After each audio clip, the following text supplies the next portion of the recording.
you know that my life has been about studying this stuff. And I pretty much have my foot into almost anything that's offered in the alternative world today. There's some areas that I'm not the best at, people who are really doing a lot of the genetic testing, that's not really my bailiwick. I do all kinds of blood work if people want to go there, and urine testing and stool testing and all that kind of stuff. But there are some doctors definitely in town who are much better at that kind of testing, reading for you. And I'm going to kind of up-level that stuff soon. There's some doctors that I'm working with so that I can be able to offer all those kinds of tests if those are something that you really want to do. But I have enough tests that we can see if what we are starting with an issue is actually changing for you if you don't notice it in the beginning, because sometimes we don't notice. But the work that I'm doing now is definitely bringing about very clear, noticeable differences. So here's what I'm talking about noticeable differences. And while I share this with you, I'd like you to think about if there's anything in particular you would like me to focus this talk on that would relate directly to you and be of interest to you. Okay? So, myself personally, I was one of the sickliest kids around. I was constantly in and out of hospitals as a child. And I grew up in Ohio until I was 10. And we had coal-burning stove. We had lead pipes. Oh, man. We had, a really shut-in house because it was cold in the winter. And for some reason, at that stage in my parents', well, actually their whole lives, they just never thought anything that was important about food. So we lived on canned foods and lots of sugar and candies and Pillsbury cakes and pudding from boxes, and I'm close to 70 if that gives you an idea. So it's like the food that was offered in the early 50s was pretty horrendous here in the United States. We ate lots of potato chips and sodas, and we had the ability to go into the kitchen and take whatever we wanted whenever we wanted it. So food wasn't restricted to meals, and my mother hated to cook. So it wasn't the healthiest lifestyle, to put it mildly. I was obese. My sisters were also very heavy, but I was the sickliest of the three of us. And the doctors told my parents when I was 10 years old that if they didn't move me to a place like California, they'd have to take me to Florida every winter. I had psoriasis, by the way, severe kidney infections, throwing me in the hospital numerous times. My uncle, who was a medical doctor, gave us a big box of samples of ampicillin, and so I was just told, whenever you don't feel good, just go grab a bottle of ampicillin. And I lived on that stuff. I took it almost every day. Hi, welcome. You could sit. Anywhere you want to sit, sweetie. All right. I was just telling a little bit of a background of my personal health history. Okay. About how unhealthy I was as a kid. And anyway, so I was definitely not a healthy child. I did so much better when we moved to California, and I could be outside in sunlight. And later I was to find that sun is one of the most profound healers there is, especially sunrise, early sunrise. And that's one of my primary foundations that I've come to really honor, is that nature really knows how best for us to live. And if we can listen to her, then we can really help ourselves out a whole lot. And one of the things that ancient people have known and even worshipped is sunrise and sunset. and being out in the sun with as little clothing on as possible, with as much exposure to the early morning sun, and now scientifically we know the actual frequencies of light, is a profound healer. So I did a lot better when we were in California, but I didn't experience a profound level of healing until I was about 17 years old, and I left home and spent 2 years backpacking in the woods. One quick little piece was when I was 14, I discovered Rudolf Steiner, I discovered Ayurveda, I discovered yoga, I discovered meditation, and I discovered health food stores and started working in a health food restaurant. So my spiritual life and my passion for understanding health and healing of the body came together for me at 14, and it's only grown. It's never stopped. At 17, I met someone, fell in love with him, and we went backpacking in the woods for 2 years. We would go out into the woods for 3 months and come back in and get more supplies and go back out again. And it wasn't until we did that that I got healthy. And it took me many years to understand that living in tune with nature, where I was grounding all the time. I spent hours every day barefoot on the earth. Every morning we were up, and if it was warm outside, we had nothing on because we were in a place where nobody else was. And we only dressed to protect ourselves from the elements. And we lived basically foraging as much as we could. And Bob had a little Armalite rifle and a fishing rod, and we would take one deer and we would live off that deer. So we did something that's now called eating nose to tail, where you eat almost every part of an animal and get its full benefits. And the same is true with the fish. And this is something that ancient people have always done. They didn't just eat the steaks off of an animal. They used every part of it. And you can imagine if you took down a buffalo, that's going to feed quite a few people for quite a long period of time. And you learn how to do things like smoke it and turn it into jerky, and make soups out of the bones, and all these things that many of you may have heard of, the benefits of things like bone and meat broths, that sort of thing. Well, I could not believe what happened to me, because this overweight, chubby little girl turned into a slender woman during that time in the woods, and I was not sick once. And that was a very unusual thing for me.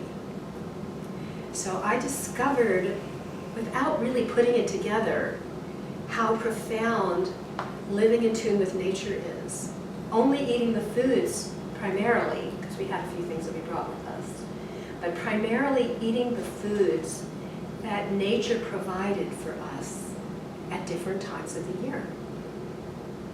And that's a really big message that our ancestors knew about, and our ancestors did not have the kinds of health issues that we all have. Well, later on, there were lots of stressors, but I ended up with colon cancer. And the doctors basically told me if I didn't do their treatments of chemo, radiation, and surgery, I was going to die this horrible, miserable death. And for some reason, that clicked off something inside of me that infuriated me. And I just said, who the hell made you God? How do you know? There are people in this world who heal themselves of these things, and I am going to be one of them. And I walked out of there. I was a single mother, and there was no one that I wanted to raise my son but myself. And I knew, without a question, I was going to heal myself. And what he had to offer made no sense, because I could not understand for myself at that point how taking poisons and burning my body was going to make me a healthier person that was strong enough to eradicate unhealthy cells. And I knew enough about at this point to recognize that there was something that was causing these cells to overgrow at an unhealthy level, and I wanted to do something about it. And I did, and it worked. And I combined two things. I combined this amazing work of Dr. Kelly, and at some point we could talk about cancer in much more depth, but I can share not only Dr. Kelly's work, but the work of many, many different doctors that I've been studying over the years, but Dr. Kelly's work.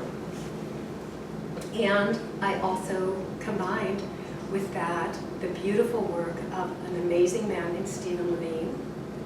And I don't know if many of you have ever heard of him, but he's someone that you might want to bring into your sphere of influence. I have one of his books back there, but I think I have like 15 of them. The book is called Embracing the Beloved, and that's a capital B beloved, which means your spiritual core, which is the beloved that is the same in every living thing. It's that eternal self that is here before we're born and after we die that he's talking about, that is understood by many traditions, from shamanistic traditions to Buddhist and mystical Christianity and Judaism as well. So it's an extraordinary journey of learning what it is to let go of the judging, hateful mind that thinks that I have to be a certain way in order to be deserving of love, to be deserving of healing, to do things in a just exactly right in order to deserve healing, and if I don't do them exactly right, then I don't deserve to be well. You know, and also the incredible level of power that I gave to magazines and the outer world's idea of beauty. So I would look at myself and compare myself to magazines and find myself failing to match those images and therefore not good enough. Instead of recognizing the incredible gift it is to have a form to experience this incredible gift of life. So it became a new way of beginning to look at life, to look at myself as a human being. And from the place that I learned to start being compassionate with myself and merciful with myself, I was able to then have some degree of compassion and mercy that I could share with others, and found myself just having the deepest desire to and joy in watching people get well. And that has been my passion really since before I had cancer. I was already studying these things, but it became even more so after Stephen's ideas started to help me to open up to a deeper level of understanding of who I am and who we all are. And that from the place, and this is a little bit of that up or down that we were talking about, from the place of recognizing that we are truly all this one energy. No matter if we're teeny tiny, petite, a pygmy in Africa, a sumo warrior from Japan, you know, anywhere in between, a politician, businessman in the United States, all of us carry this extraordinary, essential love. We couldn't be here. I mean, it is the core of who we are. And if we recognize that whenever we identify ourselves as a disease or a thing, we're limiting ourselves. And oftentimes, what's required for us to open the door to support ourselves with whatever we're experiencing, be it an emotion or be it a diagnosis that someone has created all kinds of fear around to make you buy things and do things that can be really challenging to yourself. that there is another potential way to explore this. And I do have a bias about certain types of medical interventions, but I do know that there are people that heal from every kind of medical intervention. And they can oftentimes be the exact thing that somebody needs in the moment.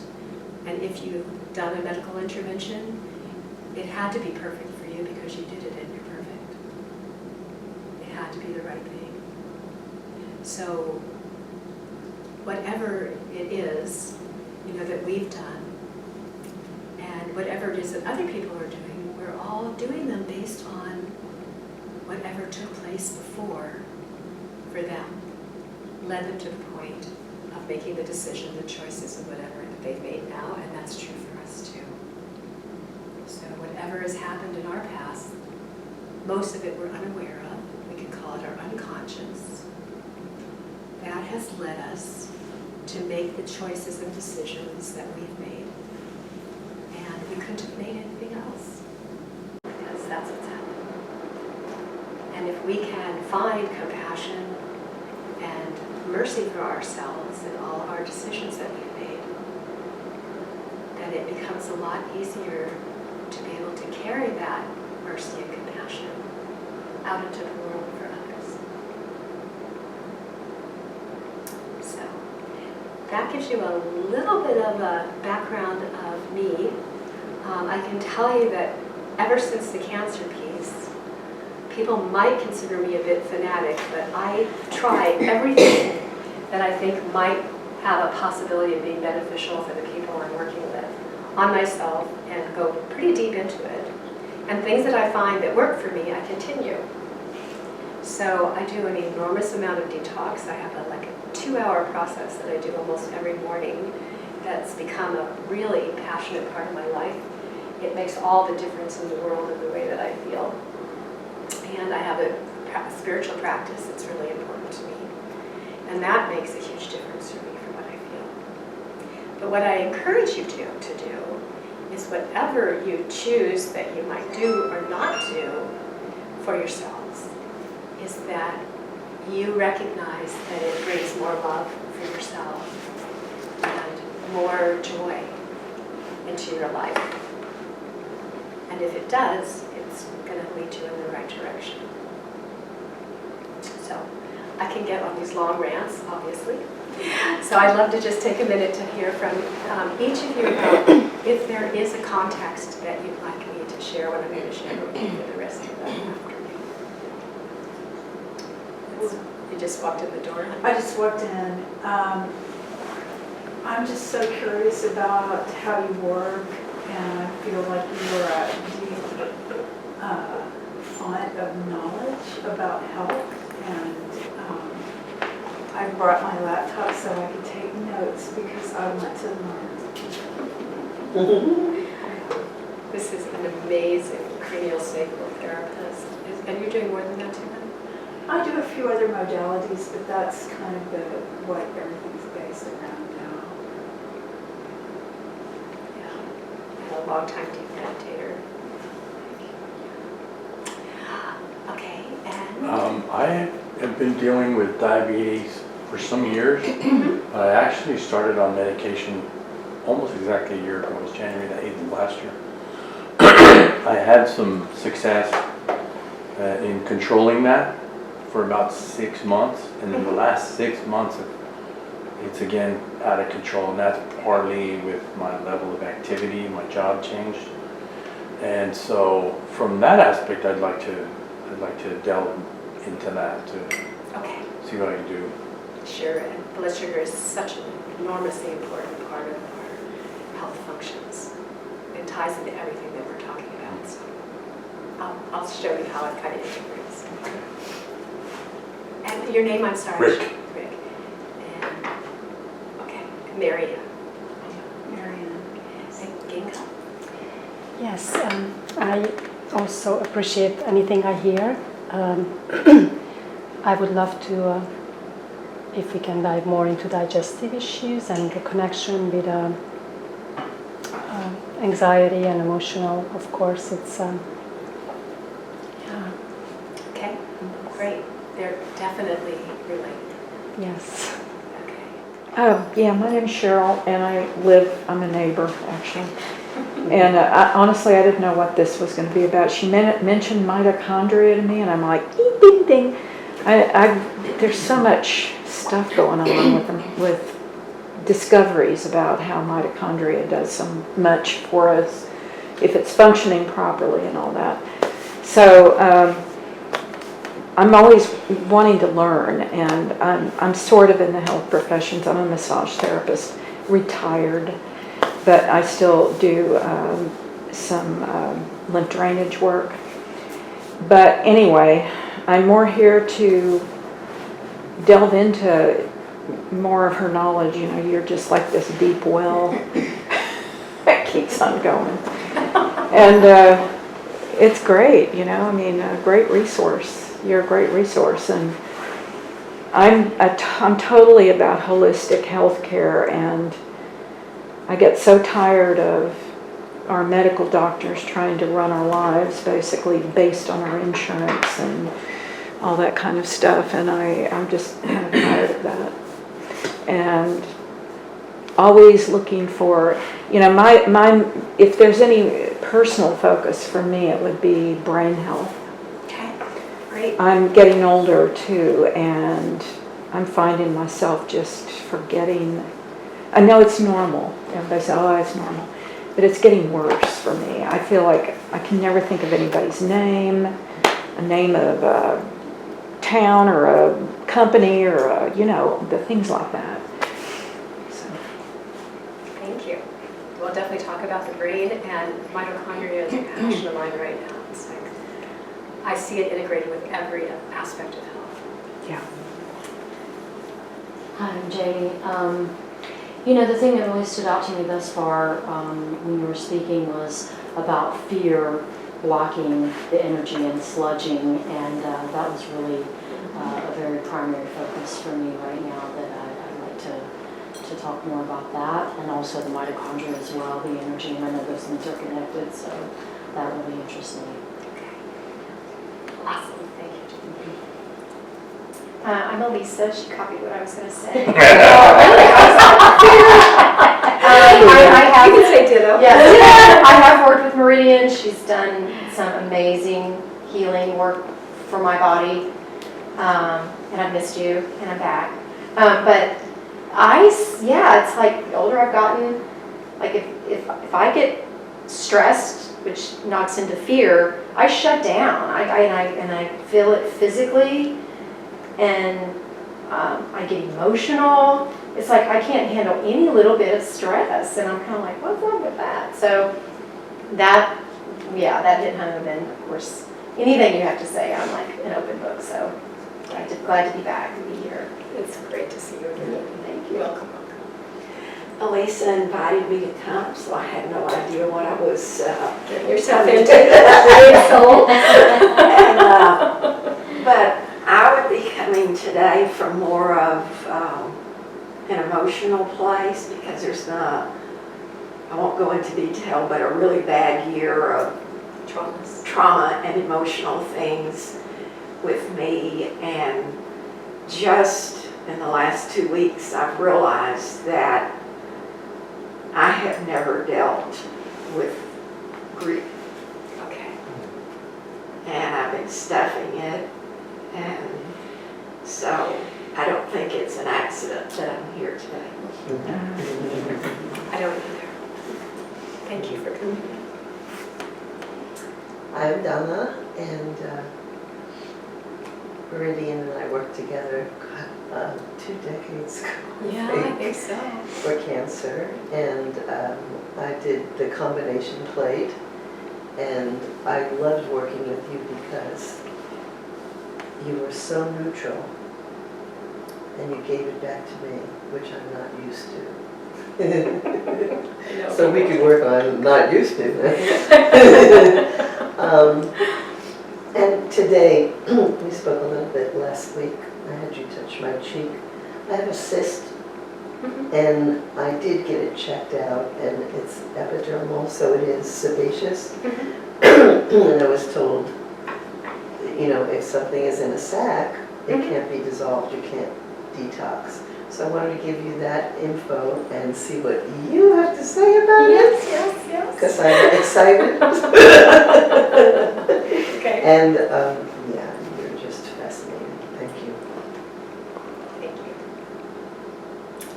Hello, I'm Suze, and I have a question, if it could be intertwined. I have what could be the beginning of neuropathy,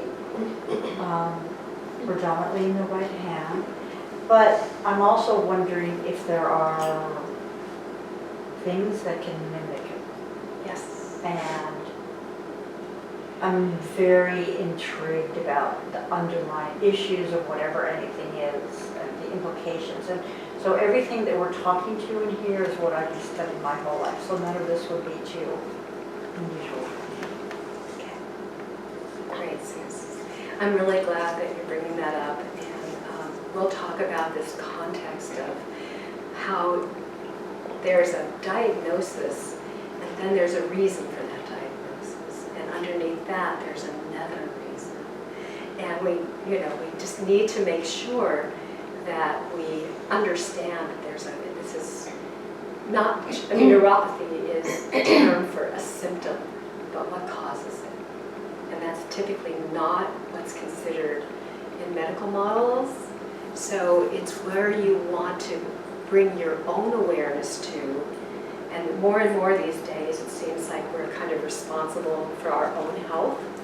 And you always want to be asking what could have contributed to that? What could have caused that? And we'll talk about different ways to go deeper into that. Can I just add one last thing? Oh, sure, of course. So I am, on many levels, extremely self-aware, and I've had extraordinary health my whole life. But if I've ever had anything, I've been always able to pinpoint what the underlying causes are. Good. When I go back and I take, just watch. Yes, yes. And I just want to quickly say that when I went and I studied the work of someone who's, his name is Reiki Hammer, and is a neurologist, actually a neurosurgeon in Germany.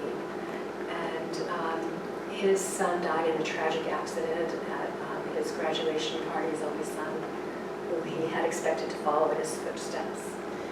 And he had never really been sick a day in his life.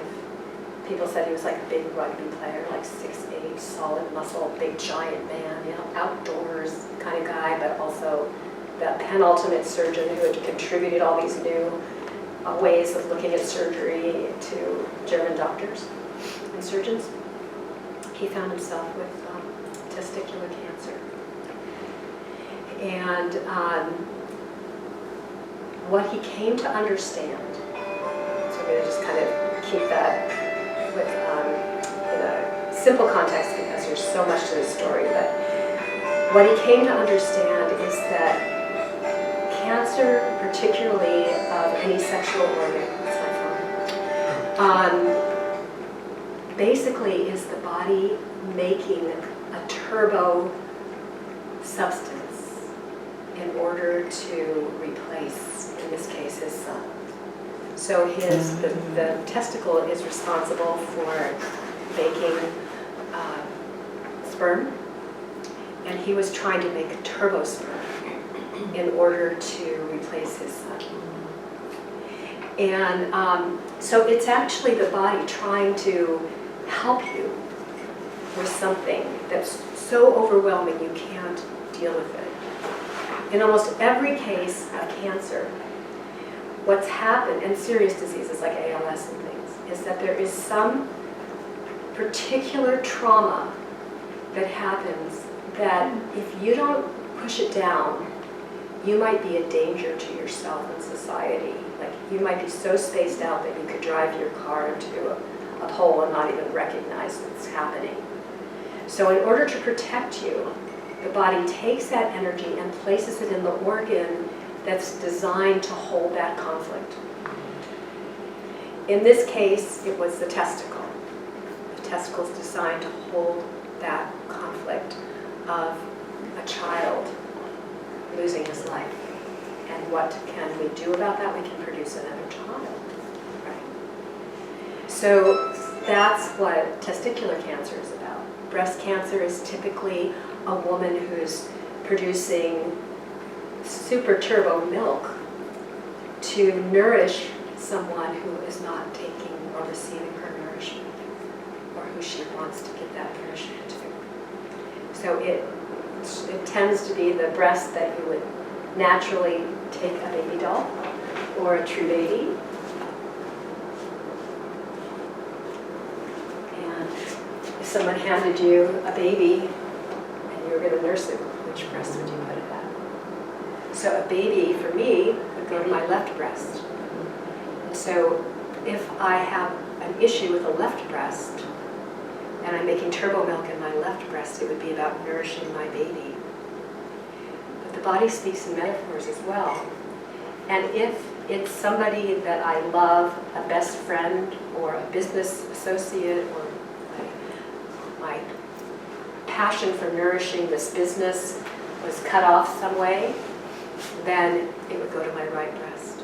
If I felt like I needed to be better able to nourish somebody else and they cut me out because I wasn't able to nourish them well. If the head picks it up that way, it'll be the opposite of your baby breast. Okay? But there's it's really deep kind of issues that speak to these aspects of ourselves that our bodies they carry the whole story of our lives. And more you'll see people who are doing somatic studies and somatic healing work, and you'll find spots on your body that are very sore. Like in the very center of every one of our hearts, if you gently push around here, you're going to find a point that is super tender. And that is your grief spot. I mean, I didn't even push on this spot because I could feel the energy start to come into me. And I recently had the great honor and privilege of doing 2 different weeks of, over a couple of months of retreats with a really gifted Zen Roshi who teaches something called Coming Full Circle, and in Boulder, Colorado. And it's grief work and helping people to deal with death, and also learning how to heal oneself fully, because really there's death happening in every second. We are literally, I mean, and I'm not just talking about human beings actually dropping their bodies. In every second we have millions, more than millions, of cells that are dying and new ones that are being born. So there's birth and death in every second. We can't live without death. And the one thing we can be certain of from the moment of our birth is that we are going to die at some point. It lives with us. And so finding a way to be at peace with that is one of the most profound pieces of helping us heal and releasing ourselves from fear. Actually finding compassion for ourselves. And what most of us do is run away from it faster than anything. So Stephen Levine has written book after book after book. I love embracing the divine, I mean the beloved right now, because he's talking about relationship, and he's not only talking about relationship with a beloved partner. A small b would be the human, and the big B is the eternal, okay?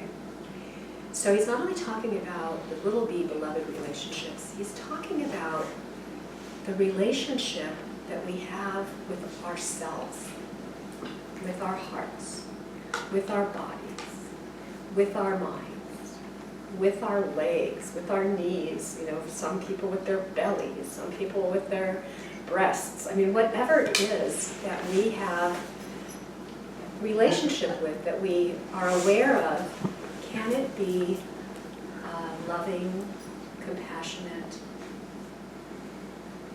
merciful, kind, appreciative relationship. And that even includes, our diagnoses like diabetes. There is a real gift and a communication in every disease, and this is a book that literally has all of the different disease processes and different parts of the bodies and their communication. It's kind of a hard book to get your hands on. Our friend who's, I think he's now living in Poland, he's the primary person who developed this process called recall healing. But I think I have 10 or 15 books left. They're pricey, but this is one of the most important books that Rich and I use almost every day of our lives. And we'll open up to a diagnosis in here, and you're welcome to look at this right when we're done. Okay. And take a look at the diabetes piece. And what we tend to do with it is we tend to take one of these little M-waves, and I think Rich may have taken them with him today. But the M-waves have a little device that clips onto your ear, and it's designed by HeartMath to help us to identify 0.01 hertz, which is the frequency of attunement with your heart energy. It's the frequency of coherence. It's the frequency of peace. Okay? And it's been studied for many, many, many years. And it will go green and make a special sound when it's on green. And then red is when you're in mental functioning. And that has its place. It's important for us to be able to think, or we wouldn't know who we were, or anything else. So our brains are very important. But typically when we're doing some work with something like this, we're looking for green. And blue is the place between the red and the green when we're transitioning into that deeper understanding. And we tend to put the M wave on and then go through and read the different conflicts that are listed here and see which one matches the closest. And then we go home and we start to do some writing about that issue with an M wave, which helps us to start moving some energy around it. Anyway, it's for many people working at this level has been profoundly healing. Rich loves to tell the story of a little child who came in with asthma, and she was 14 years old, and she didn't get asthma till she was like 9 years old. And the doctors couldn't find any medication to work for her. They tried everything. So they came to see Rich, and Rich was new to this, and he pulled out the book and he looked up asthma, and there were numerous different offerings there, but one of them said, explore the possibility of cheating in the family. And the green went off, she was reading silently, and Rich said, oh, what was that went green? And she slowly read it out loud, she didn't even make any connection as to what it meant. Explore the relationship of cheating in the family, and her mother screamed and jumped up and ran out the door crying. She came back in, and there was quite a discussion that ensued later between mom and daughter. But the bottom line is, at 9 years old, her mom started having an affair, and the child knew nothing consciously about it, but her body knew. And that's where the asthma started, because it has to do with separation issues. And after they talked about it, the asthma was gone. It never returned. So when we work really deeply at that level, things do and can go away. All right, so now we have Douglas. I thought you were going to skip me. I was pretending to be invisible again. But y'all can see me, can you? You can skip yourself if you want to. You can say pass. No, I laughed. You can say pass. No, I don't want to pass. Okay. I definitely want information because you asked me this before anybody came, and I had to think, what do I really want to hear? And grief stands out big time. And after I lost my partner 4 years ago, and my best friend, roommate, and lover committed suicide 2 years ago, and I found her in my house, something happened within myself where I couldn't take it anymore. So I just got so numb that I wasn't really, I was functional. I could still make money and do my work, but so I did Grief Share, and I went to the Austin Center for Grief and Loss, and that helped me more than anything I can ever say. But I can share more with that afterwards if anybody wants to hear about that. I have my first session of Grief Share tomorrow. Oh, good. Oh, good for you. With Betty Bobo? I don't remember. Yeah, I might see you there. But the main thing I want to focus in on is okay, so I'm 66, and I'm the oldest male in my whole lineage that survived past 65. All the men on my father's side died between like 44 and 58.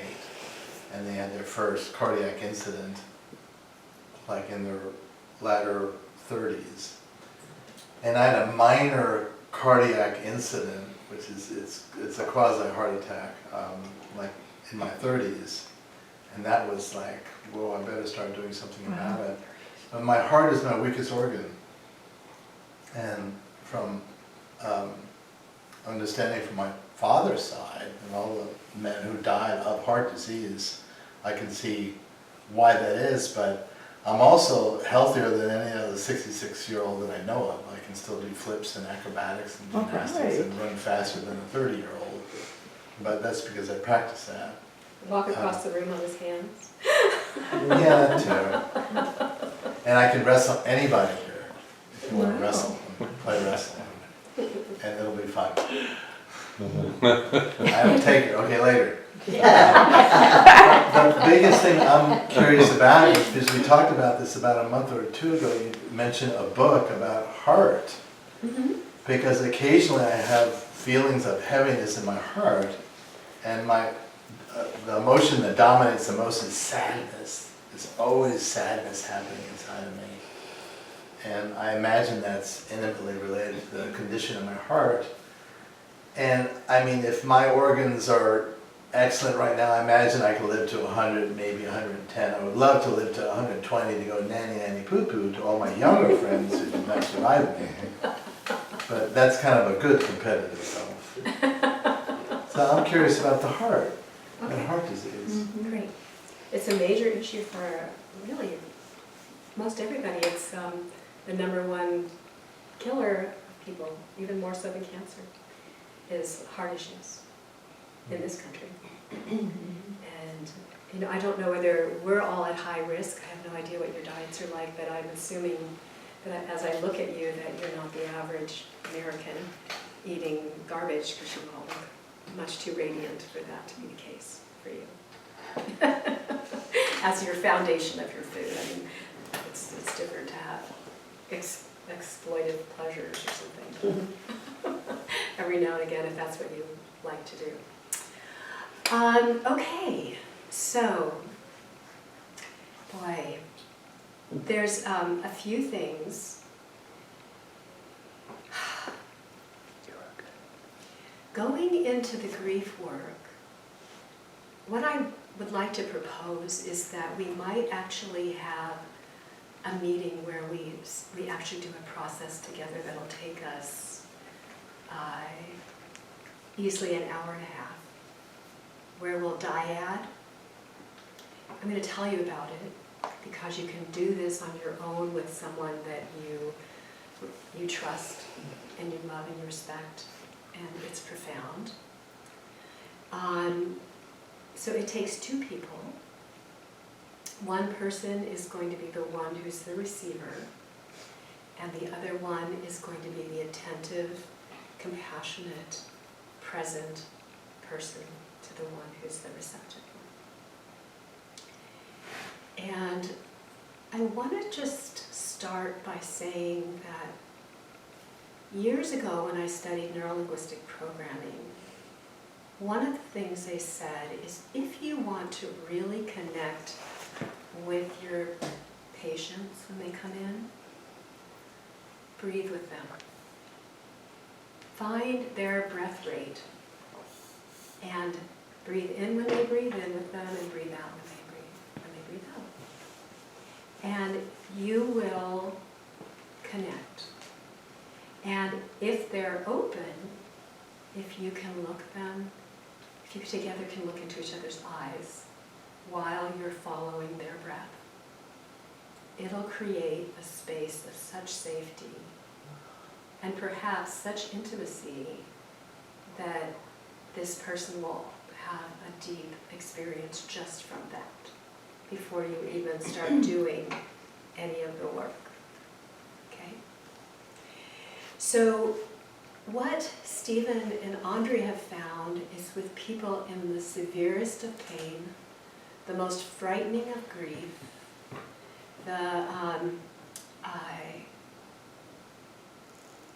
most challenging time of their lives, when they're, possibly on their deathbed or, pretty clear that it's not going to be long and their bodies are racked with pain that their meds aren't taking care of, that this has had the biggest effect to help them actually even go beyond the pain.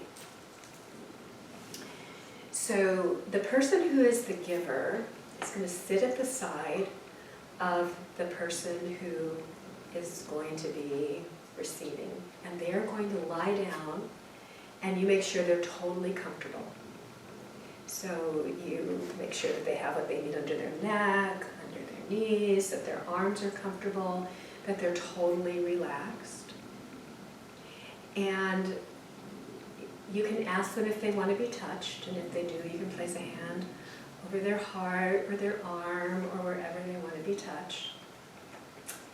And then what you do is you breathe in when they breathe in, and when they exhale, you make the sound ah. Ah is the heart sound in many different healing traditions. It's the sound of healing. So you just simply follow their breath in, and when they exhale,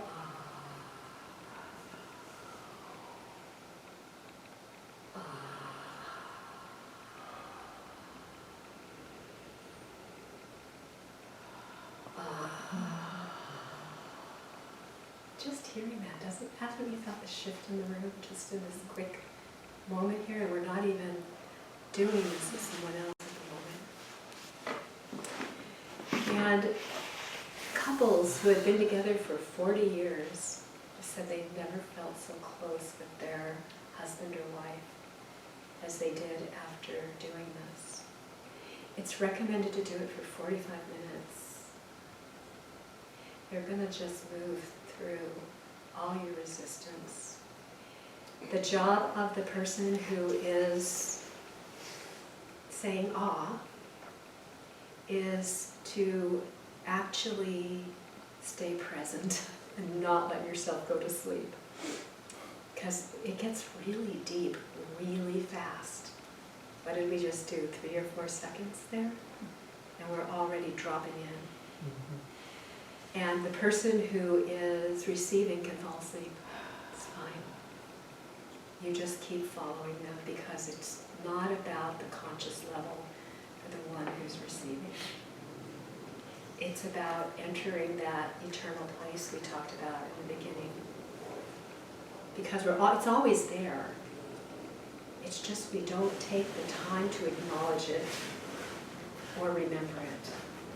But it's there even when we die. It's always there. We're alive. So that creates this incredible safety, and many people have very deep releases of grief during this process because it's so safe. I mean, what you're doing is you're creating almost like a womb of safety and love for the person that you're with, of total safety. Okay? And then after they get done, it's your turn. So, I mean, typically you'll take a break.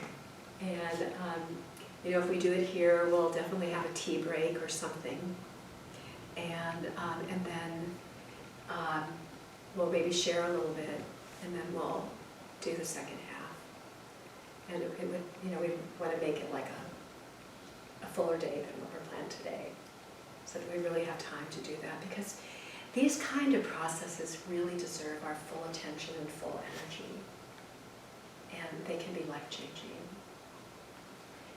And I would encourage, you know, you, when you partner up, either that you bring someone that you want to do this with, or that you become a buddy with whoever you actually do it with, if you feel comfortable with that, and just stay in communication with each other. Talk once a day for a week at least. And you can continue that if you want to, about what's shifting for you. And we'll talk about open-hearted listening, where you just really open to receive whatever that person says without any judgment. Yeah. So I think that's a piece that might actually be a benefit to all of us.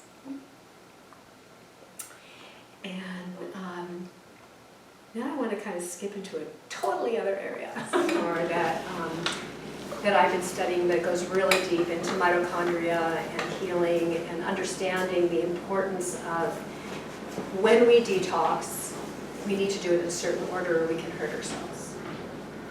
And I've done so much detoxing over my life, and especially doing work with cancer with so many people. Detox was a major part of what I did, and I really think, without knowing any better, I did it right for the most part, because most people healed cancer when I worked with them. But now I actually have languaging and understanding of all of this, and I want to share it with you. So how many of you have done a detox before, of any kind? Okay. And how many of you have done a parasite cleanse?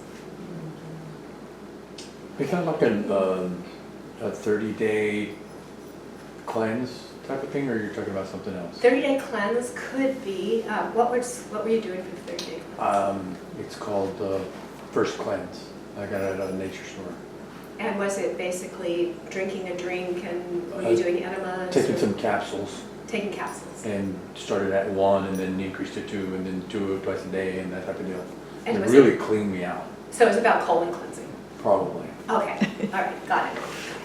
So yeah, there's a lot of really great colon cleanse protocols like that, and that's actually awesome on one level, because if we can't poop, then we're not going to be able to get rid of toxins. So that's actually, remember we talked about going from beneath up? In the level of our physical form, we have to first of all make sure that we have a funnel open to release toxins. So the most important thing is we first of all need to be able to poop. Then when we can poop, and sometimes we need to actually create the energy so we can poop, because some of us don't even have enough energy to poop. So part of what we're doing then is actually giving people things to upregulate their mitochondria so they have the energy to poop. So why would we think about mitochondria and energy?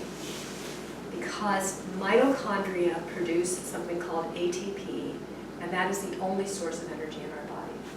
Food is not the source of energy. It has to get broken down to be able to supply things so that ultimately the cells can receive the support to the mitochondria so the mitochondria can produce ATP.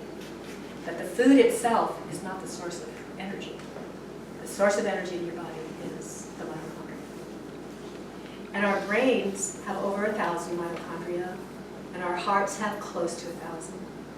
And our muscles have, our liver has like 500 to 700, and our muscles have actually a few hundred in every cell. I'm not talking about, just for the whole organ. I'm talking in every cell. And we produce so much ATP that it's at least our body weight worth in a day, and we use it all up. because that ATP literally makes every tissue, every organ in your body work, including your pancreas, including your heart. Your heart is really, really reliant on mitochondria. And including our muscles.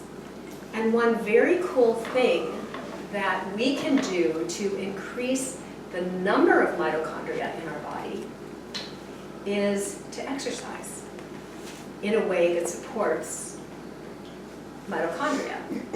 So some of you may know about the idea of high intensity, short duration exercise. There's a type of exercise called HIIT. Some researchers are saying that the very best way to get the most bang for your buck for your mitochondria is to do 20-second spurts that are totally intense. So they would say, well, this is years ago, the first time I heard about this kind of exercise was probably 40 years ago from this chiropractor friend of mine, and he called the anaerobic, or the aerobic exercising, he called it grizzly bears.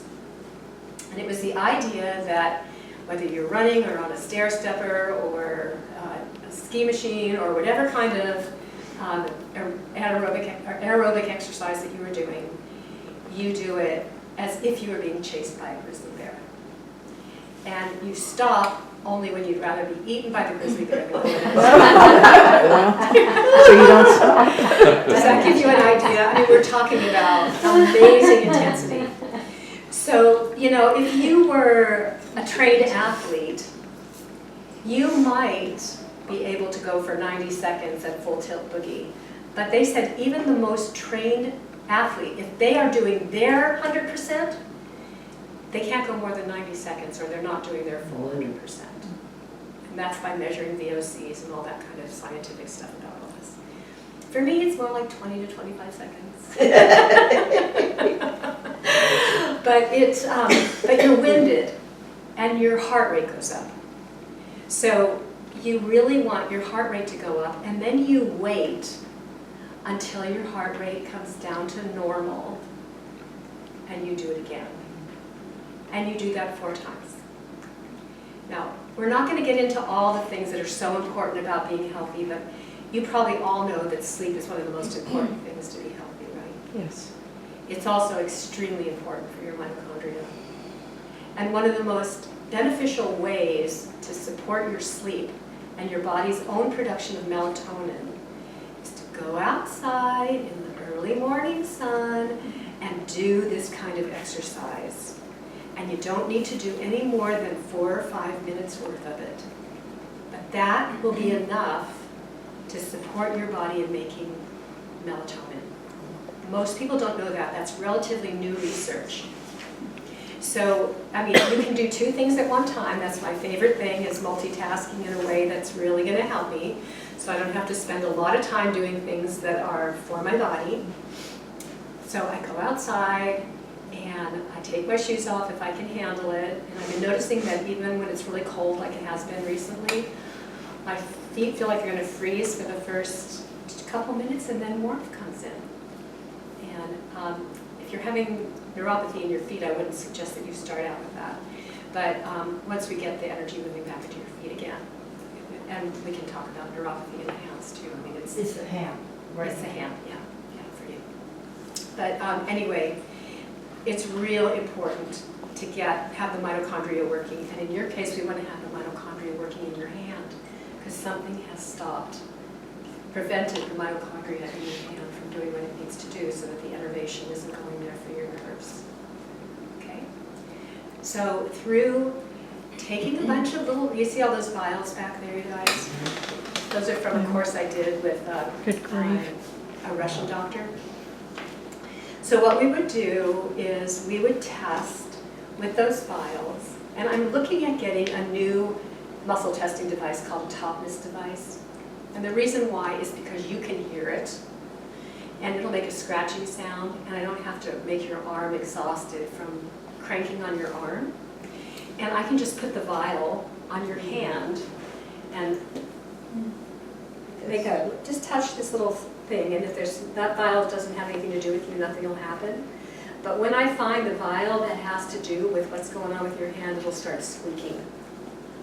And if it's a really big issue, I can start moving away from your body, and the further I move away, the worse the problem is, the more intense it is for you. And typically what we're going to find is in there is some type of parasite, or sometimes originally there'll be like a bacteria or a fungus or a virus that's in there that's pooping because they live and they have to excrete. And that pooping is a poison that will affect the nerve innervation that's coming into your hands. Okay? So why is this happening? I mean, you could have had literally a physical damage to the nerve from an injury, but you didn't mention an injury, so I'm kind of assuming that there's something biochemical there. Okay? So we could look at neuropathy and we could look at the energy of the hand through recall healing. But we can also look at what is the issue and then how do we deal with that. We make sure the funnel's open. First thing, you need to be pooping 2 or 3 times a day, because what we're going to give you is going to be strong stuff that's going to start moving that infection or a parasite out of there. Okay. Then we move to supporting your liver and your kidney to make sure that they are releasing, and your gallbladder. And if you're willing to do coffee enemas, that's really helpful as well. And if you're willing to do things like saunas, or if you have a sauna, or if that's something that you have an interest in doing, saunas release a tremendous amount of toxicity out of the skin, especially infrared saunas and near infrared. So I've done research on all this kind of stuff. I have great sources for these things, and relatively inexpensive ones compared to other things too. If that's something you want to do, you don't have to do saunas to pull this off. If you're a good sweater and you can work out in a way that makes you sweat, that you can get just almost as much benefit. But infrared will actually penetrate the tissue and support the mitochondria in a very cool way. So that's the kind of thing that I would encourage you to do as an investment for yourself if you're willing to take time to be in a sauna. Some people don't want to do that. But do you recommend like doing a detox, or just kind of building this into your lifestyle like every week? I recommend starting out with a detox and doing whatever we need to do to first of all make sure that we've got that funnel opened. Once the funnel is open enough, then, you guys, I hate to tell you this if you don't already realize it, but we all have parasites. And parasite testing isn't accurate in this culture. We almost all breathe them in through our noses. We get them when we swim in Barton Springs.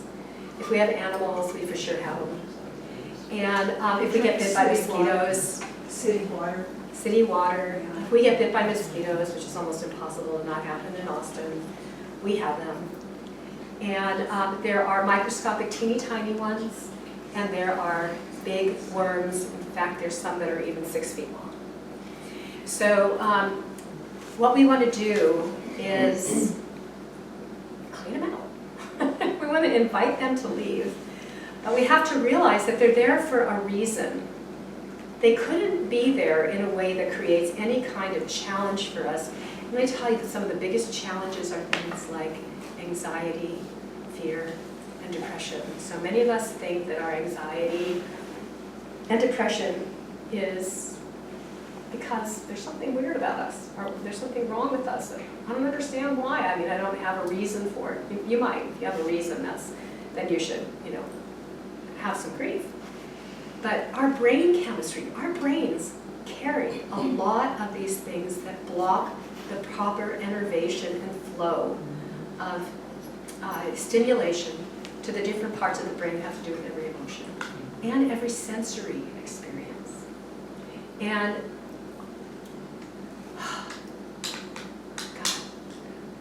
there's a part of me that hates to get into this, but I'm just going to spend a few minutes doing this, and let's also recognize that we are not just our bodies, okay? okay? We are this eternal self. We are beyond all of this when we recognize it. But at this point, there's so much glyphosate in the world, and it's coming down in our rain. And they're even using, it's not only Roundup, but they're using glyphosate to dry almost all the grain that people are getting. And there's even a lot of companies that are saying that they have organic grain because they've grown it organically, but then they're using glyphosate to dry it. Glyphosate has over a 77-year half-life. And there's very few things that will clear out glyphosate, and there's very little that has more effect on our emotional state than glyphosate. It can definitely create anxiety and depression when we don't seem to have any reason to have it. Okay? So that's one thing. Here in Texas, like 85% of Texas has radon gas. And radon is one of the radioactive elements. I'm not talking about radio waves from cell phones and from computers and televisions and all the rest of it. That is a bad enough issue. This is full-blown radiation that we know causes cancer, that we know causes destruction of tissues. And almost, if we live in Texas, there's a very strong possibility that we're all really exposed to it. And the primary place is through water. And it comes into our bodies from showering, and it comes into our bodies from drinking it, and it comes into our bodies from swimming, and it comes into our bodies from everything. So you can look on the environmental, what is it called, the environmental EWG working group. Yeah. And you can take a look there and see if your location has radon. When I test with these huge panels from my energetic testing from Europe, radon comes up for me all the time. I'm assuming that it's probably here for all of us. We need to have some different things that help our body to move the radiation out. And there are now some really amazing products that are made from something called fulvic acid. And there are different types of fulvic acids from different locations in the world. Shilajit is a type from India that many people have known about for thousands of years. It's been a major Ayurvedic support medicine in many different practices, but this particular I'm using has been bonded specifically and scientifically tested to be able, well, there's one product called ViradChem. It's for viruses, radiation, and chemicals. So this is the binder that specifically binds those things. And we wait till we're starting to move the parasites, because what the parasites do for us, everything has a symbiotic relationship. The parasites will literally hold inside of their bodies things like radiation, like viruses, like chemicals, like candida, that sort of thing. Heavy metals. So when we start killing those things or sending them out of the body, we need to bind up what they were carrying so that they don't get into our bloodstream and make us sick again. And so that's where we first of all have to make sure, once again, that that funnel is open, the liver can handle a more toxic load, that it's being supported with things that clean the bile. And there's an extraordinary type of TUDCA that's been bonded with fulvic acid that works to support liver, bile, and brain function. They're very hooked in together. And then we start using things that will help to pull parasites. And there's all different types, from worms to nematodes to teeny tiny microscopic ones to flukes. I personally have carried a fair amount of liver flukes and brain flukes. And I cannot believe the difference in the way I've been feeling in the last month. Everybody keeps telling me, what are you doing, Meridian? What are you doing? What are you doing? I mean, I feel healthier and younger than I ever have in my life right now. I mean, I don't even remember feeling this good in my 20s.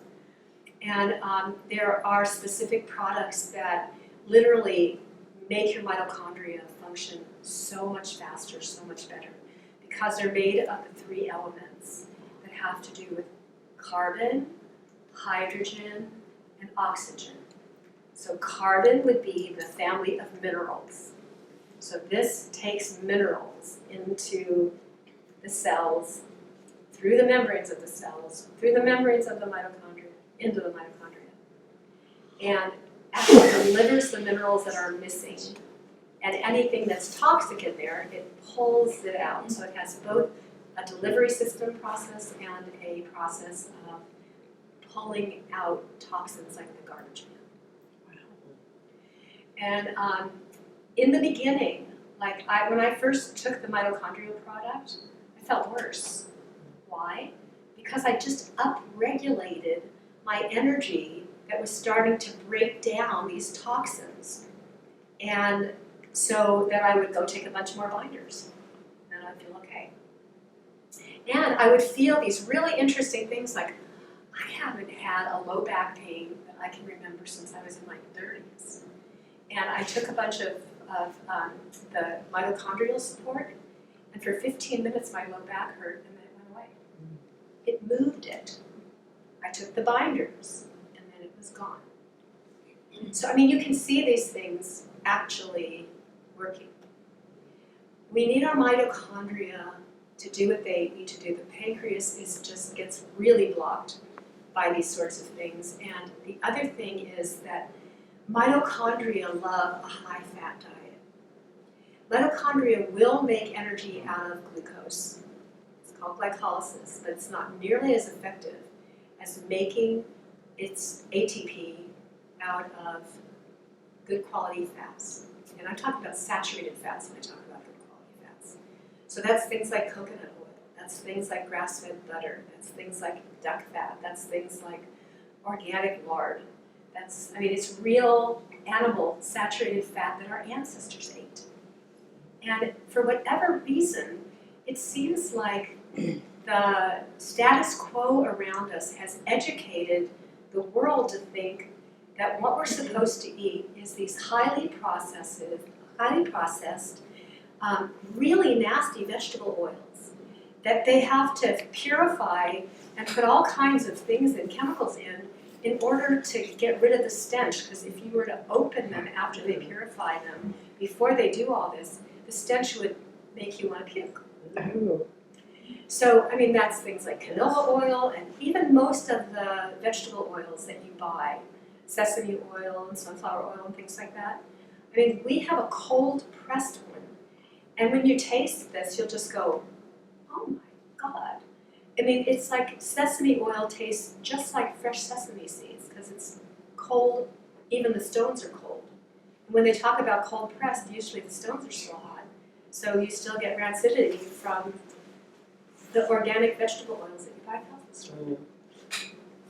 So the animal oils and the coconut oil seem to be the only, and olive oil, seem to be like the only oils that don't seem to be rancid that you can buy at stores.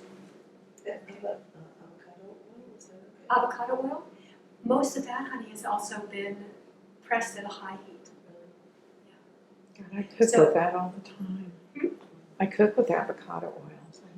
I know, it's nice because it doesn't have much flavor. You're safest to cook with ghee because ghee has been purified so that there's no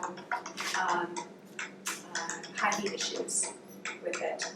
And also, you know, you can cook with chicken fat. I mean, like our great-grandparents did, right? Chicken fat, duck fat, goose fat. With beef, it's tallow. Yeah, tell them. Yeah, all of those actually are oils that are designed to take a really high heat without getting rancid. Ghee is designed to, doesn't it have a low smoke temperature? No, Smoke? it's hot. Oh. Butter has a low smoke, but ghee does not. You're taking out the milk solid, so all that's left is the fat. Yeah, that's what It ghee tastes is. amazing to cook with ghee. Isn't it great? It's delicious. I know, I've been making it for years and years and years, and finally Costco bought one that's made from grass-fed butter that comes from Ireland, and I was always using Kerrygold, and it's actually less expensive to buy theirs than it is for me to make my own. And it's ghee that you're getting there? You're getting a ghee there? Yeah. It's from In a glass grass-fed? jar, Oh, from Ireland. okay. Yeah, I can show it to you. Yeah. So, I mean, anyway, there's there's so many new ways of looking at things that we were educated to think are just the opposite. And I'll just throw one more quick little piece out before I want to show you this test that I think is so phenomenal. And I have some of my pet rants, and one of them is mammograms. This one? Mammograms. Oh. Because women have been told they need to do mammograms, and basically there's two things that we know that cause cancer, and particularly breast cancer. One of them is radiation, we know causes cancer in people, period. And then a trauma to the breast can cause cancer. And what are we doing? But we're doing them at the same time, which amplifies them. We're smashing the breast, which is a huge trauma, and then we're also causing this horrible radiation to go through the breast. And then what do we do with women who've had breast cancer or have had a mammogram? We tell them they need to have, not a mammogram, a mastectomy. We'll tell them that they need to have a mammogram every 3 to 6 months. So we're almost ensuring that they're going to have another cancer. It's just absolutely crazy. So this particular way of testing takes, well, it's a 2.5-hour process with me typically. Might be less with other people, but I go into detail explaining the whole thing to you. Your results afterwards. And you get a 9-page report. I could grab the little device, but basically it's a little thing that I hold in my hand that's a very incredibly sensitive temperature reader. And it reads these tiny infinitesimal changes in temperature. Our skin is designed to protect us if we get into a cold environment. Our autonomic nervous system is all about self-preservation. And what the autonomic nervous system will do is it will take the warmth on the surface, and if you get into a cold environment, it will take that warmth into your interior organs to protect your organs. And if you can't produce enough heat on the outside, then that's when people die from the cold. So what this test does is it first of all checks the temperature of your skin when you come in totally warm. So I have people dressed, even in the middle of summer, in long sleeve pants, long sleeve warm flannel shirts, possibly even a hat, socks, a jacket. They're told before they come in, no hot showers, no exercise in the morning, no caffeine for 2 or 3 days, nothing that will change your temperature, and nothing ice cold. No ice cream in the morning, no ices, no ice water, no ice in your smoothies, anything like that. Okay. No ice cream in the morning? No ice cream in the morning. Some people like Deal that. breaker. My father, remember I told you how I used to eat? My father used to give us ice cream cereal. Wow. We would have our sweetened sugar cereal, and we put a big blob of ice cream on top, and then we pour the milk on top of that. Oh, kid's dream. Yeah. Dessert for breakfast. Okay, so I want to show you, many of you probably are aware of something called thermography, where they just take a one-time picture of you. And this is a test that I did on a woman who was was told to have a mammogram. She had a mammogram. After the mammogram, she started feeling severe pain in one little spot of her breast. And so I'm going to move this up. I'm going to take you through this whole test real quick. But I went through and did 144 points with this little device. I'll bring it in just a minute. And after the test was done, these are the results that it came back for with us. And it told us the difference. This whole area, and I'm not going to read it to you, but it talks about whether the temperature went up or down between the first test and the second test. In the second test, she's undressed just to a pair of underpants. The temperature in the room is set for 69 degrees. So she's going to stand for 10 minutes, And typically we talk during that time, and I'll get more history from her. And it goes really fast because we're chatting.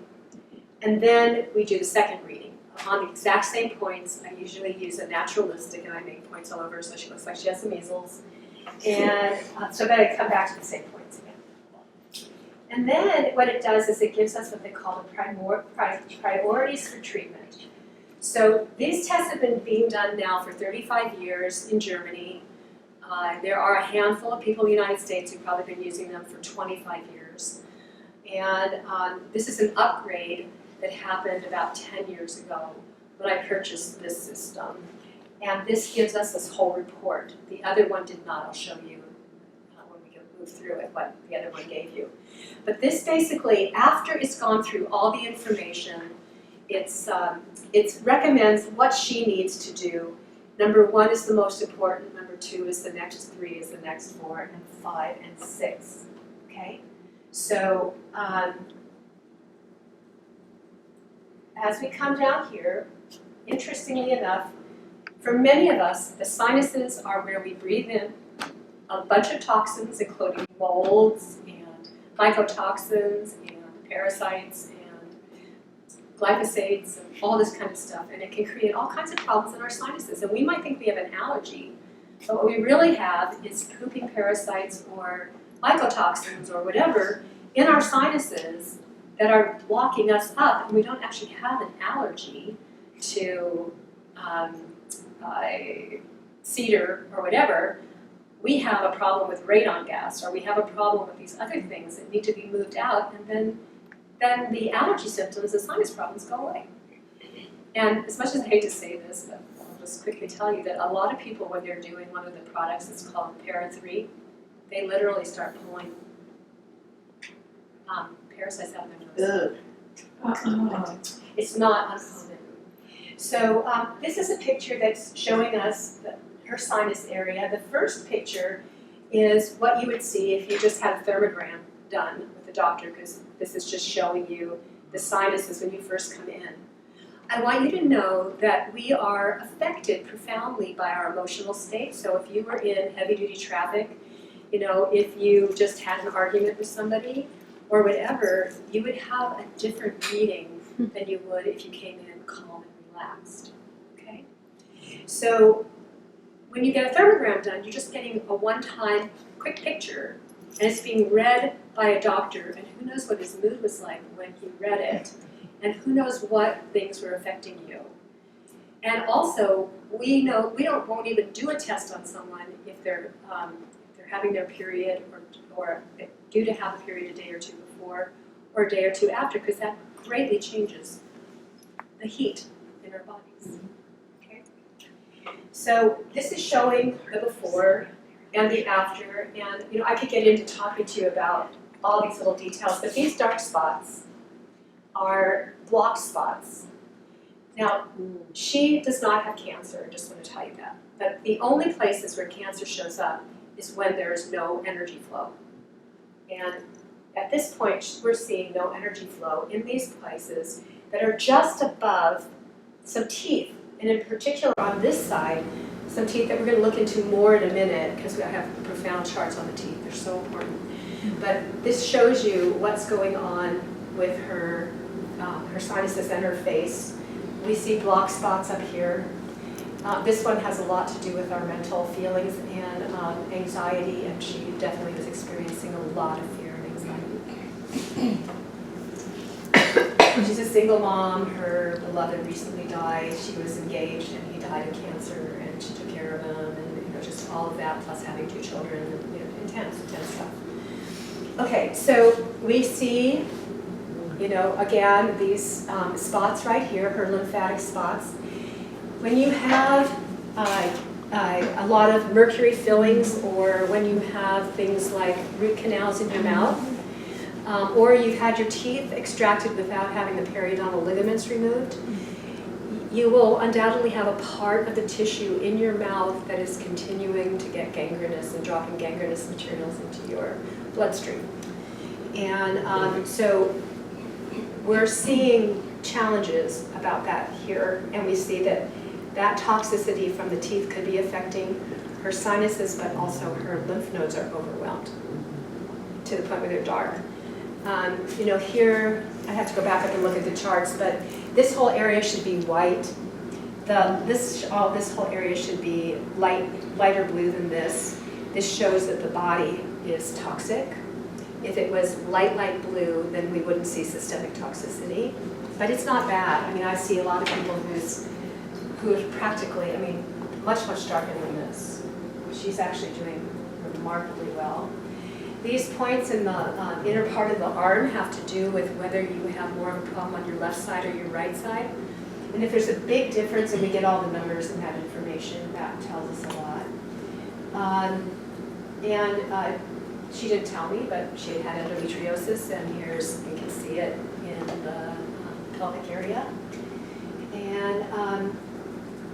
And then all this information here is telling you the exact points that are blocked. Paradoxical is typically when the temperature is going the opposite of where it should. And hypofunction means that there's a deterioration in function, but it's still working. Blocked means it's not working.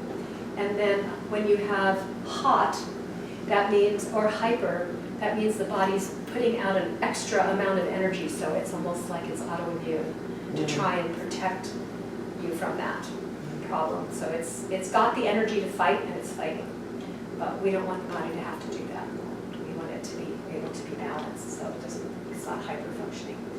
Then we're giving you all these different charts to explain what you're seeing there. So O means optimal, M is minimal, MO is moderate, and S is severe. So we see that in the chest area, she just has a little minimal stuff with her axillary lymph nodes. But this goes through and shows us on the big picture for her age as a woman, you know, where she falls with the different points all throughout her body. It's actually a chart form of that physical picture that you saw of different colors on the body. Okay, this shows us what we call chaotic regulation, or how far from normal the first reading is to the second reading. So was there a big change from the first reading to the second reading? Did the body have to really work hard, or was it unable to work hard enough? So it literally shows us that her place in the body: left breast, right breast, left jaw, lower jaw, upper jaw. On the left and right side, the back, the lower abdomen, the upper abdomen, the chest, the neck, the head.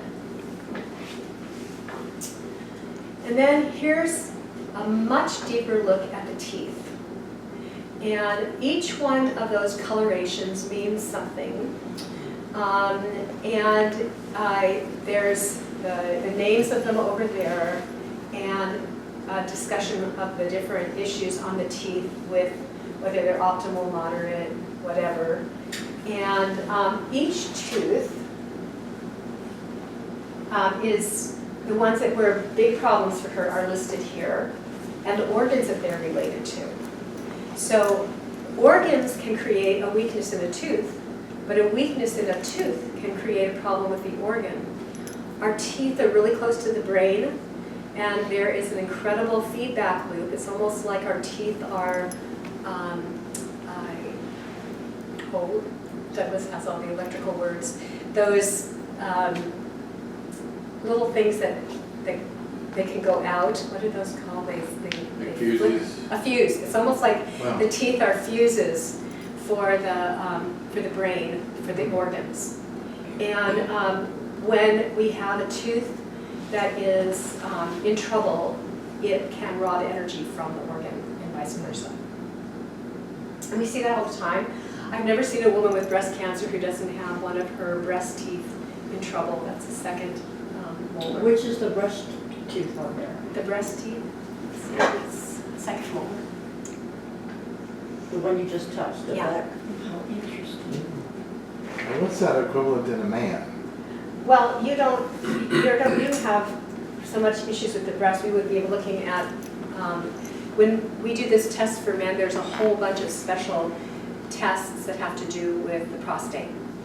And for women, we're doing a whole group of specialty tests that have to do with breast. So this is a big chart that comes from Europe, And they've been using understanding of the teeth as a way to help us to understand how to heal our bodies. And this literally shows you each tooth in the mouth and what it affects.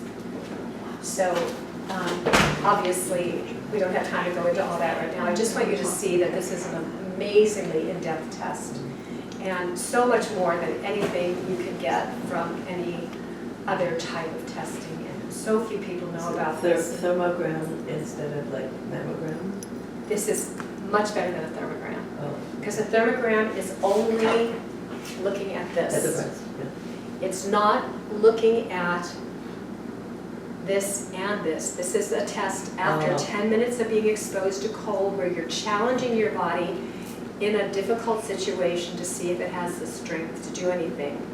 Gotcha. And who of us lives in an environment where we have no stress? Right. Yeah.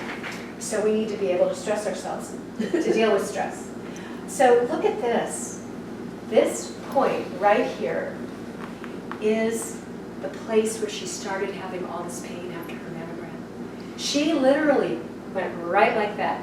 She said, here's where my pain is.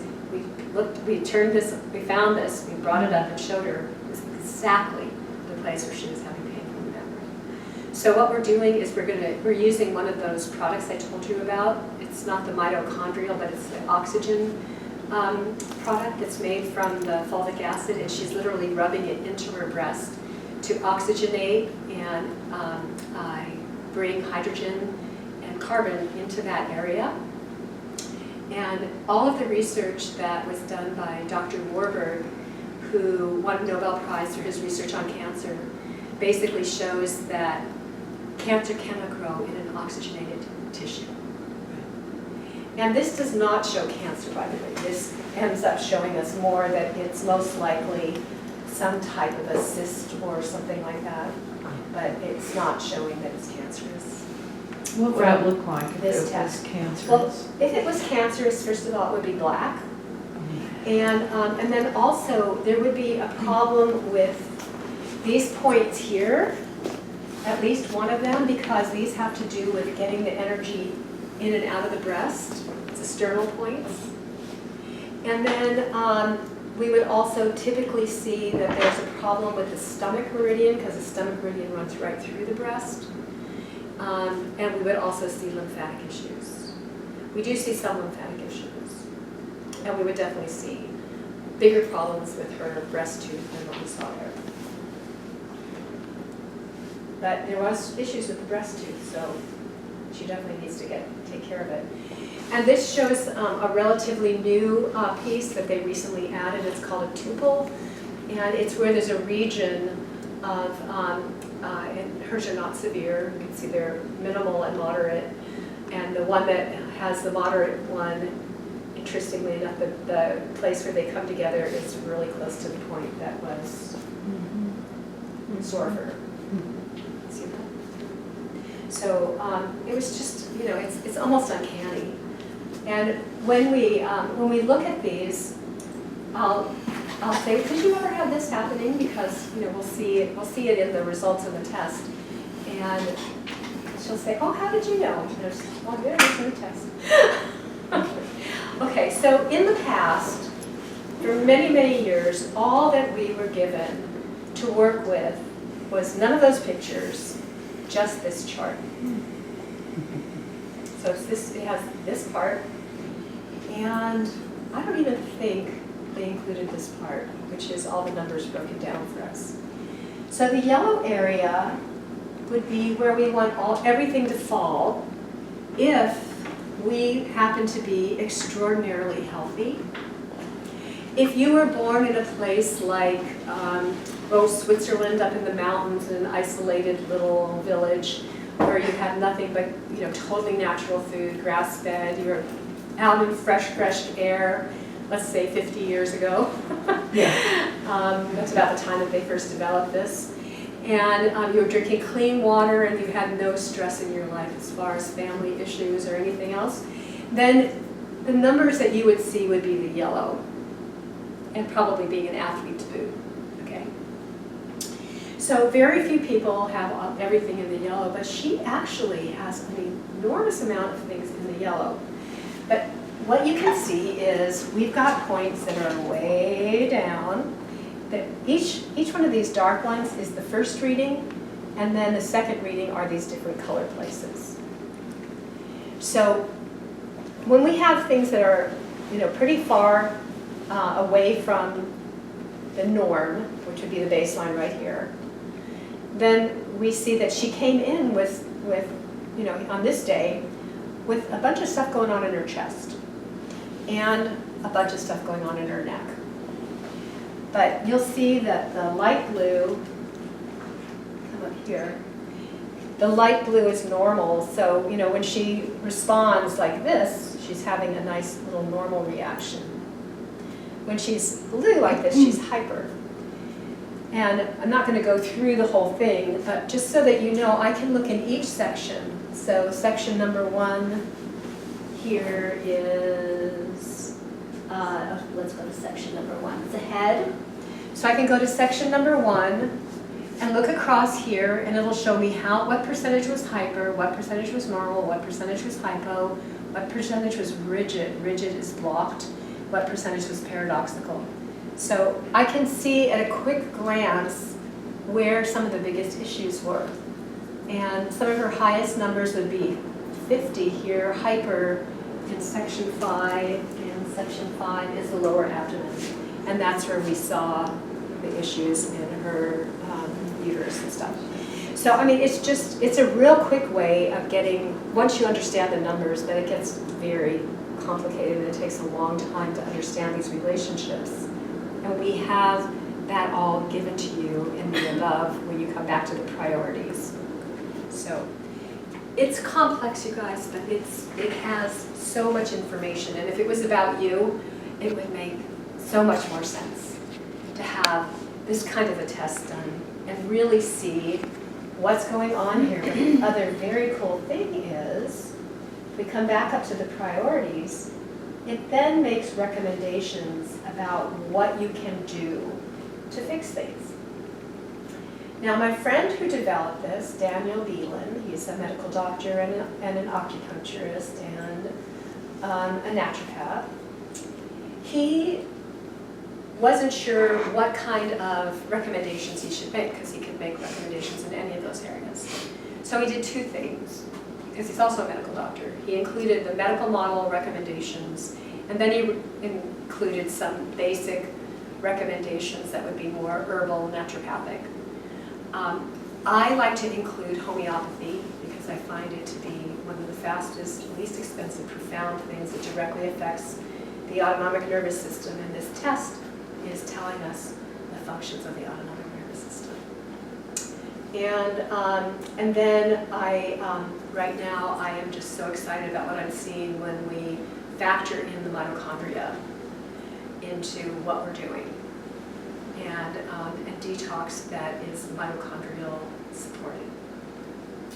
So anyway, I think that kind of gives you an idea of what we can do to look at things from a bigger picture.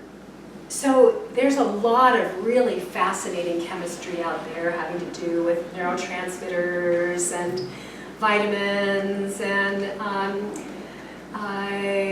methylators and all these things, which I've done lots of work with over the years and found it to be a very, very slow process, and maybe kept me going without me realizing it, because I never saw really big shifts and big changes.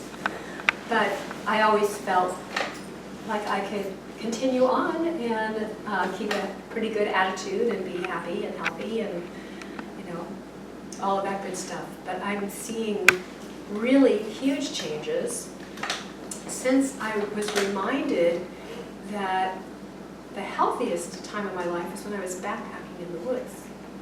And I went from feeling sickly and horrible to feeling amazing.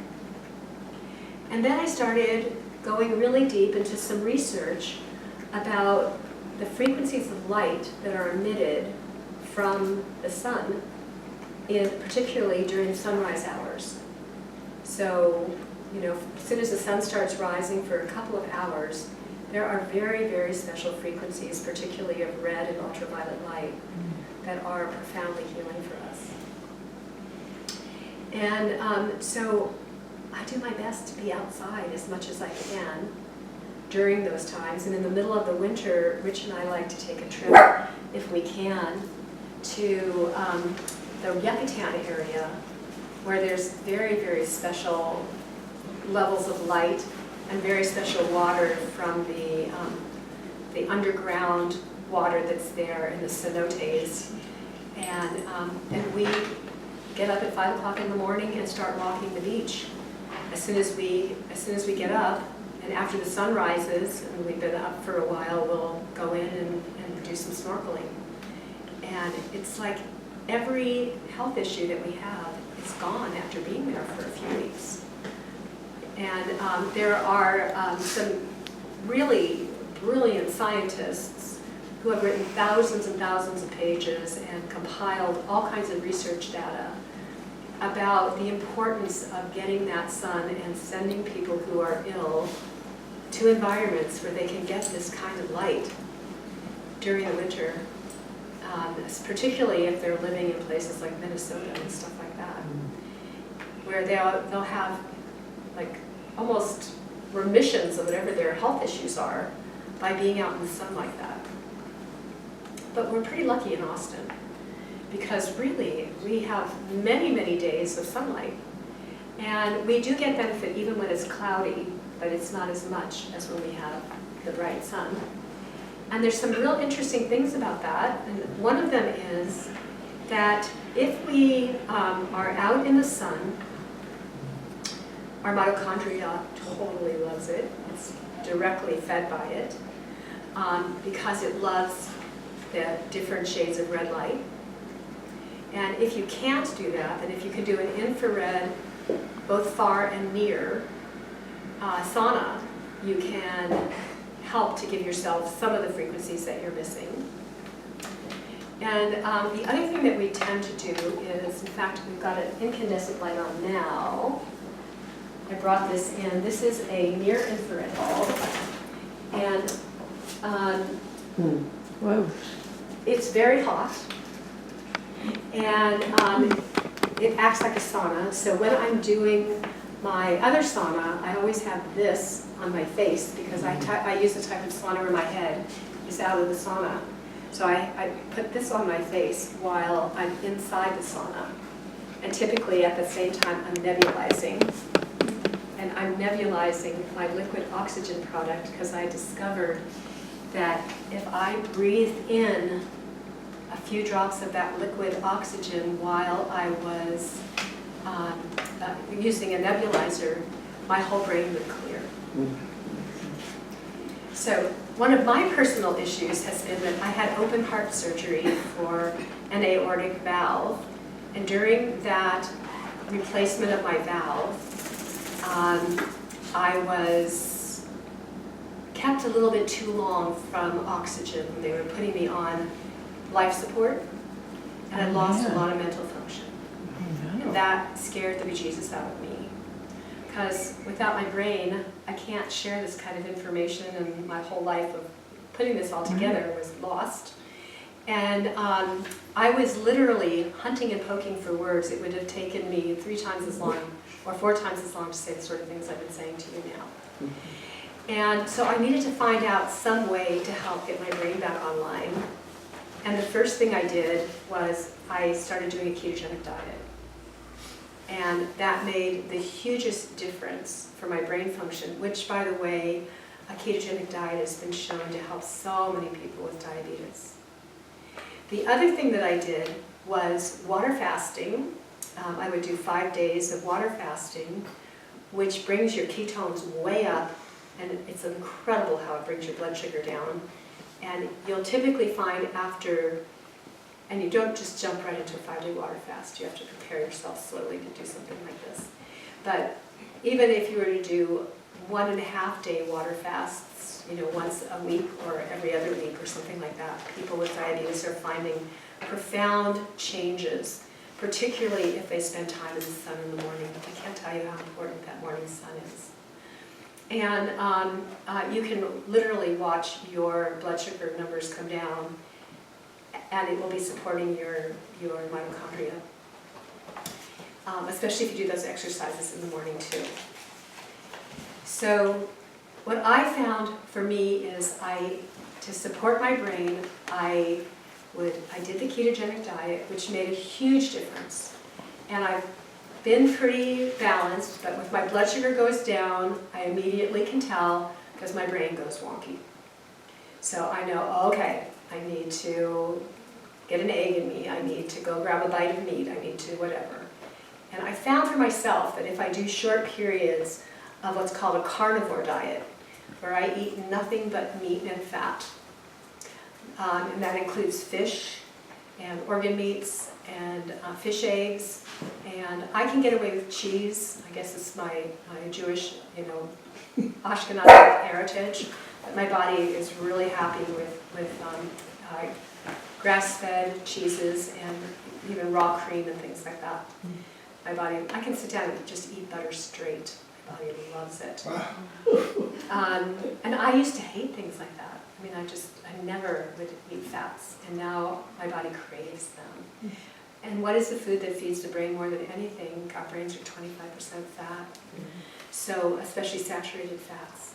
So my brain just laps it up, and I always feel that much more mentally clear after I eat a couple tablespoons of butter.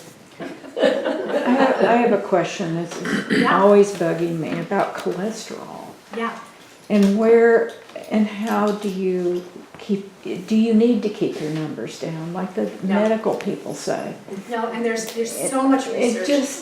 It's confusing to me. I know, honey. There's so much research. There's an amazing book called, Douglas was making an allusion to it. It's something like Human Heart, Divine Heart. It's by Thomas Cowan. And Thomas Cowan actually shows that our heart is not a pump. And it can't possibly be a pump, and you'll get it by the time you get to the end of his treatise about it. There's a lot of scientists who have kind of come on board to show how this is so, and also amazing geometrical information about the shape of the heart and everything. But what moves the heart is actually something called easy water. It's actually gel water. And that is a specific type of water that our mitochondria make. And you may have you heard of the word deuterium before? Deuterium depletion? No. So deuterium is heavy hydrogen. There's two neutrons of hydrogen, or there's two neutrons in this hydrogen that's called deuterium. And it's a very interesting substance. Everything that we could say is bad has also got a benefit. So we need deuterium to build. So we need deuterium, especially when we're pregnant. And there's a really interesting couple of case studies showing women who have cancer, actually more than a couple, women who have cancer and women who have autoimmune disease, and when they get pregnant, they go into remission. And we believe the reason why that is because the baby desperately needs deuterium to grow, and deuterium supports the growth of cancer cells. So when people have cancer, one of the ways that we talk about supporting them is depleting deuterium. And the baby just sucks up that deuterium, and so mom's cancers go away. And mom's autoimmune diseases go away. And then as soon as the baby's born, and sometimes it'll continue for a little while she's nursing because that also takes some of her deuterium, everything starts going back if she doesn't make changes. Wow. So the things that help us to reduce deuterium are, believe it or not, morning sun, breathing through the nose. And most of us breathe through our mouths, and if you snore or if you have apnea, that's breathing through your mouth. So a very simple thing that you can do is just take some, non-toxic tape, the micropore tape. I've been doing this for years, and just tape your mouth. Yeah. It forces you to breathe through your nose. And then you can't breathe through your mouth and snore. Rich loves to tell stories about it. He thinks his Texan friends love the idea. He goes, how did you get her to tape her mouth shut? But anyway, it really is a very inexpensive way to deal with it. And then I found for myself that my tongue tends to go back in the throat, and that doesn't necessarily stop that, which causes apnea. And I can show you it another time, I don't want to get too into it all, but there's little mouth devices you can use that are very inexpensive, that keeps your tongue forward. And that way you're not going to be getting your tongue in the way of your breathing pathways. But as an anesthesiologist, Rich had to deal with that kind of stuff all the time, and they use special things to keep the tongue out of the way. And this little device just works so well. Meridian, do you sleep on your back? If I sleep on my back without the tape or whatever, I will snore. But I love sleeping on my back. It's my favorite place. Me too. But I've been working on sleeping on my left side, which is the second best place to sleep. Your back's on your left side. I have to both. I just wanted to thank you. This has been incredible. And I hope I registered everything. And I'm really grateful for the butter that you can eat. See you later. And just know you can find all this and much, much more on the YouTube. Yeah, okay. To that point, is this going to be available?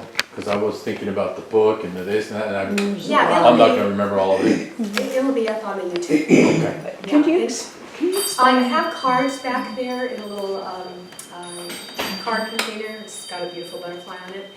And it has my website on it, which is awakeninghealth.com. And there's a little section there called Media. And in the media section, you'll find both the YouTubes with myself and Richard. Richard he feels like he's had it up to here and above with anything scientific. After being in medical school for all those years, he just can't stand hearing about any of this stuff. So if he's going to be in a talk, he'll just take over the whole thing, and I needed to be able to express myself. It's been a long time, and so I did this one by myself. I'll probably continue to do some by myself for a while, but we'll be inviting him to come soon. His work is beyond profound with helping people. I mean, oftentimes people's diseases go away by just getting in touch with the primary issue. And he'll look at your ancestral history.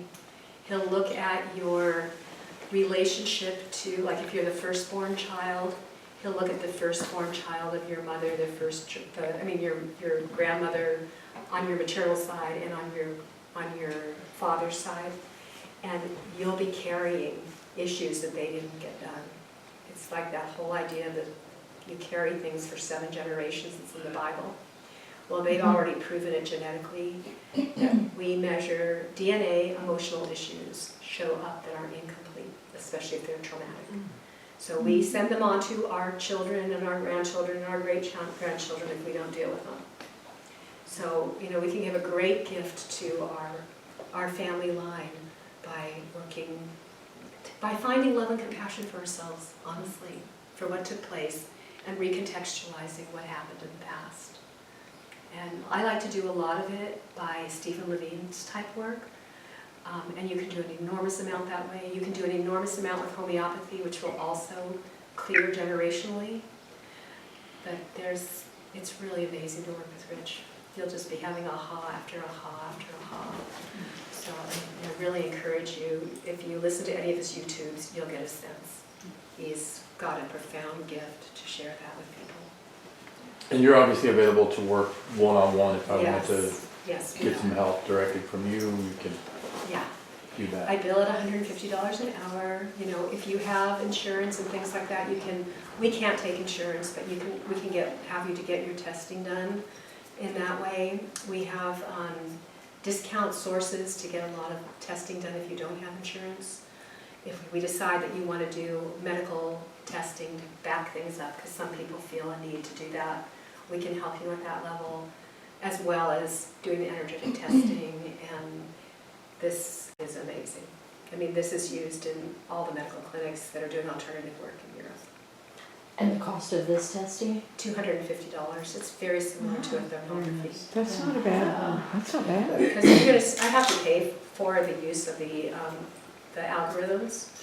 I have to pay them $50 for that. So, I mean, you're basically getting a few hours of my time. I typically bill $150 an hour. That's But I amazing. just think it's so important for people to get this done Yeah. right now that it's just essential. So that would be important for everybody to, I think so. just so you can know your body and where you've got issues you may not even know of, right? And most of us really have no idea how important the autonomic nervous system is. I mean, homeopathy works by letting the autonomic nervous system know that there is an issue.